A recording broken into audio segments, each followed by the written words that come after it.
Ramp ప్రాజెక్టులో భాగంగా ఎలిప్ industrial ఎస్టేట్లో నిర్వహిస్తున్న సంగారెడ్డి జిల్లా ఎస్జిఎస్ గ్రూపుల శిక్షణా కార్యక్రమం 3వ రోజు విజయవంతంగా సాగింది.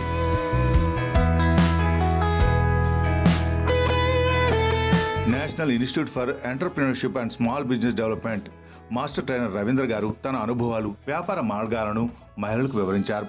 కొత్త వ్యాపార అవకాశాలను ఎలా గుర్తించాలి, మన ప్రాంతానికి తగిన మార్కెట్ డిమాండ్ ఎలా అర్థం చేసుకోవాలి, మార్కెట్ రీసెర్చ్ అంటే ఏమిటి, ఎందుకు అవసరం, ఒక బలమైన వ్యాపార ఆలోచనను విజయం వైపు తీసుకెళ్లే రహస్యాలు వంటివి రవీంద్ర గారు మహిళలకి సవివరంగా చెప్పారు. వ్యాపారాన్ని ప్రారంభించాలనుకునే ప్రతి ఒక్కరికి ఇది ఒక విలువైన అవకాశంగా నిలవనుందని, మీరు కూడా మీ కలల వ్యాపారాన్ని రూపొందించుకోవాలంటే ఈ శిక్షణను పూర్తి స్థాయిలో తీసుకోవాలన్నారు.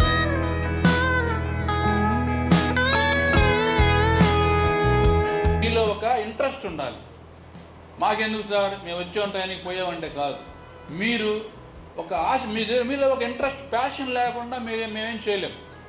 ఖచ్చితంగా మీరు చేయాలని ఇంట్రెస్ట్తో ఉంటే చేయగలరు. ఇక్కడ ఎన్ని ఇంతకుముందు తెలియదు, ఇప్పుడు ట్రైనింగ్లో మనం ఎలా మీ ప్రొడక్ట్ ఎలా మనం అన్ని ఎక్స్ప్లెయిన్ చేస్తాం. ఐడియా వచ్చిందా, మీకు అవగాహన వచ్చిందా రాలేదు? మీరమ్మా చెప్తారా, మాట్లాడు. నేను డైరీ ఫామ్ పెడదాం అనుకుంటున్నాం.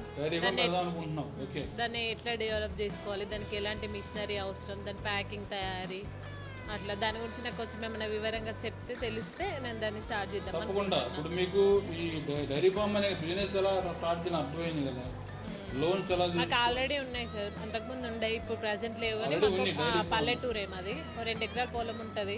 దానిలో గడ్డి వేసి మంచిగా షెడ్ వేసి పాలు వచ్చిన పాలే మళ్ళీ రీటైల్గా ప్యాకింగ్ చేసి పెరుగు అలాంటి పాల పదార్థాలు రెడీ చేసి అమ్ముదామని అనుకుంటున్నాం మా ఏరియాలోనే. దానికి సంబంధించిన ఐడియాస్ ఏమన్నా? దగ్గర బడ్జెట్ లేదు సార్. మా దగ్గర ఏదైనా డెవలప్మెంట్ చేద్దామని లోన్లు అది తీసుకుంటున్నాం. ఏదన్నా ఒక ప్రాబ్లం తీసుకున్నా, నేను తీసుకొని ఏదన్నా చేద్దామనే వరకు ఒకటి ఇంట్లో ప్రాబ్లం వచ్చేస్తుంది. 2-3 సార్లు నేను లోన్లు తీసుకు డెవలప్మెంట్ చేద్దామనే వరకు 5 సార్లు యాక్సిడెంట్ అయింది మా ఆయనకు, మా హస్బెండ్కు.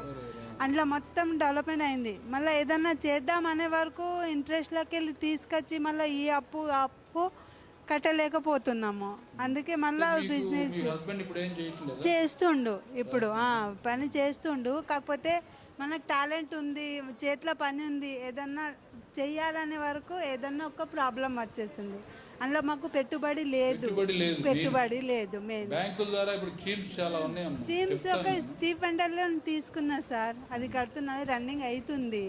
కానీ ఇప్పుడు పెట్టుబడి లేకుండా మేము ఎంత చేయాలనుకున్నామో మొన్న మిషన్స్ అవి తీసుకొచ్చుకున్నాం. ఇట్లా ప్రాబ్లం వచ్చింది, మళ్ళీ ఏదన్నా ఇది అయిపోతుంది సార్. ఇది ఒక సబ్సిడీ లోన్. మీరు తీసుకోవాలి ఆసక్తికి వెళ్ళిన వాళ్ళు ఎప్పుడైనా సరే చెప్తాను మీకు, దాని గురించి తర్వాత అయినా సరే. నెక్స్ట్ ఇదేంటంటే జనరల్గా ఇది ఒక సెంట్రల్ గవర్నమెంట్ స్కీమ్ అమ్మ. ఇది అప్లై అని కూడా ఇప్పుడు మొన్నటిదాకా ఈ సైట్ రాలేదు.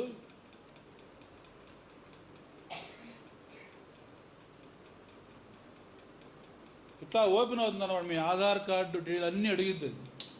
ఈ ప్రాజెక్ట్ రిపోర్టు చాలా ఉంటుంది దాని కథ. అదన్నీ పూర్తి చేసిన తర్వాత మీకు అది మీ హెడ్ ఆఫీస్కి వెళ్తుంది, డిఐసి డిస్ట్రిక్ట్ ఇండస్ట్రియల్ సెంటర్కి వెళ్తుంది.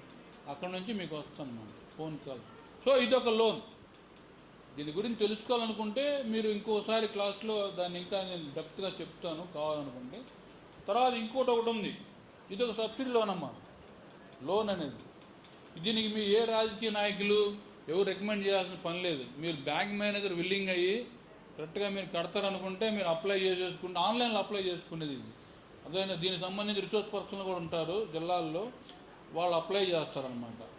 అది బ్యాంక్కి వెళ్తుంది, బ్యాంక్ వాళ్ళు ఓకే అనుకుంటే ఫార్వర్డ్ చేసి దాన్ని అప్రూవ్ చేసి పంపిస్తారు. మనం ఏమీ రికమెండేషన్లు అంతగా ఏమి ఉండదు దానికి. ఇంకొక లోను, ఇది PMFMM. ఇంకొక లోన్ ఏంటది? PMFMM అంటే అమ్మ అయిపోవచ్చింది, ప్రధానమంత్రి సూక్ష్మ ఆహార శుద్ధి కార్యక్రమం. ఏంటంటే PMFMM ఇది ఒక లోన్ అనమాట. సో ఇది దేనికంటే ఓన్లీ ఫుడ్ ఐటమ్స్ మాత్రమే. అదే నాన్ ఫుడ్, ఇది ఫుడ్ అనమాట. ఫుడ్ ఐటమ్స్ మీరు ఏది తయారు చేయాలనుకున్నా కూడా తయారీ రంగానికి ఇస్తారు. అర్థమవుతుందా? ఎంత సబ్సిడీ ఇది? 35%, 35. ఇది కూడా ఏ క్యాస్ట్ ఏడితో పని లేదనమాట. ప్రతి ఒక్కరికి కూడా 30% సబ్సిడీ ఉంటుంది. దీనికైతే నేను ఏపీలో 3 జిల్లాలకి నేను ఇన్ఛార్జిగా ఉన్నాను. ఈ లోన్ నేనే మనం శాంక్షన్ చేయటం, బ్యాంకు 3 శాంక్షన్లు నాదో సంతకం అనమాట. అర్థమవుతుందా మీకు? దీనికి సంబంధించి ఏ సందేహాలు ఉన్నా కూడా నేను ఎక్స్ప్లెయిన్ చేయగలను. ఈ 3 లోన్లు ప్రజెంట్ అవి చాలు, మీకు ఇంకా చాలా చాలా ఉన్నాయి, కానీ అవన్నీ మీకు చెప్పి మీ బుర్రని పాడు చేసుకోలేదు. అర్థమవుతుందా? ఇవన్నీ కూడా మీరు అడుగుతున్నారు సబ్సిడీ లోన్లు అంటే ఇవన్నీ ఈ 3 సబ్సిడీ లోన్లు, ఈ 2 ఇది ఎప్పుడు ఉంటాయి ఎప్పుడు నిరంతరం ఉంటాయి. 360 రోజులు ఉంటాయి. అర్థమవుతుందా? దాని గురించి ఏమైనా సందేహాలు కావాలంటే నన్ను అడగండి, నేను చెప్తాను. ఓకేనా? ఆ తర్వాత మరో ట్రైనర్ ప్రదీప్ గారు ప్రసంగించారు. మార్కెటింగ్ అంటే కేవలం అమ్మకం మాత్రమే కాదు, అది కస్టమర్ అవసరాలు అర్థం చేసుకుని సరైన ఉత్పత్తిని సరైన సమయంలో సరైన మార్కెట్కి అందించడమేనని ఆయన అన్నారు. మీరు ఎంత మంచి ఉత్పత్తి చేసినా దాన్ని మార్కెట్లో ఎలా ప్రచారం చేస్తారు, ఎలా బ్రాండ్గా మార్చుతారు, అదే వ్యాపార విజయానికి మూలమని ఆయన చెప్పారు. టైలరింగ్ బిజినెస్ రొటీన్ అయిపోయింది, బ్యూటీ పార్లర్ బిజినెస్ రొటీన్ అయిపోయింది, దాని తర్వాత శారీ బిజినెస్ రొటీన్ అయిపోయింది. దాంట్లోనే మనం ఎంబ్రాయిడరీ చేసుకోవచ్చు. ఇప్పుడు ఇంకా సులభంగా నాకు తెలిసి ఎంబ్రాయిడింగ్ మిషన్స్ వచ్చాయి.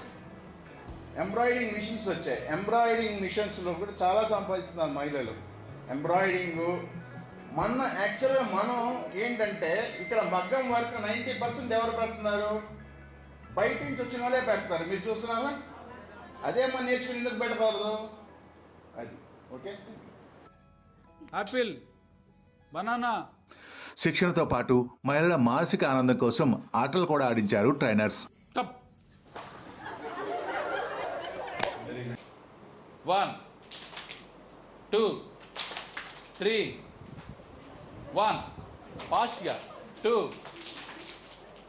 2 3 కొడతానే ఉంది ఎవరు ఇంకా. మనం కళలు కనడమే కాదు, వాటిని కార్యరూపంలో తీసుకురావాలి. ఈ శిక్షణ దానికి మొదటి అడుగు. వ్యాపారవేత్తగా మారడం వల్ల ఒక వ్యక్తి, ఒక మహిళ కానీ ఒక ఆంటర్ప్రినర్గా మారడం వల్ల ఎలాంటి లాభాలు ఉంటాయి? ఎందుకు వ్యాపారవేత్తగా మారాలి? Step by step hand raise చేయండి. చెప్పండి. మనము బతకొచ్చు, మనతో పాటు 10 మందికి కూడా ఉపాధి కల్పించవచ్చు. మనము ప్రాబ్లం ఫేస్ చేస్తాం, మళ్ళీ 10 మందికి కూడా, వాళ్ళు కూడా ఇంకో 10 మందికి కూడా బతికేయడానికి మన ఉపాధి పొందుతూ నలుగురికి ఉపాధి, మీకు కూడా చెప్తాను అప్పుడు, మనం ఉపాధి పొందుతూ నలుగురికి ఉపాధి కల్పించవచ్చు. గొప్ప విషయం కదా. బ్యాంగిల్ స్టోర్స్, పేపర్ ప్లేట్లు, కాఫీ కప్స్, మగ్గం వర్క్, క్యాండిల్స్, ఇది కాటన్ ఒత్తులు, ఫ్రూట్స్ అంటే మొలకెత్తిన విత్తనాలు, sari centre, xerox centre, tailoring centre, 1 gram gold, beauty parlour, పిండి గిన్నె. వీటిలో ఏది బెస్ట్ అనుకుంటున్నారు? సార్ మేము ఇవన్నింటి కాంబినేషన్లో ఉమెన్స్ వరల్డ్ అని చెప్పేసి కొత్తగా అంటే స్టార్ట్ చేస్తే బాగుంటుందేమో అని. ఉమెన్స్ వరల్డ్ అంటే టైలరింగ్ అని అట్లా ఇండివిజువల్గా ఉండకుండా అన్నీ ఒకే దగ్గర ఉన్నాయనుకో కస్టమర్స్ ఎక్కువ వచ్చే ఛాన్స్ ఉంటుంది కదా.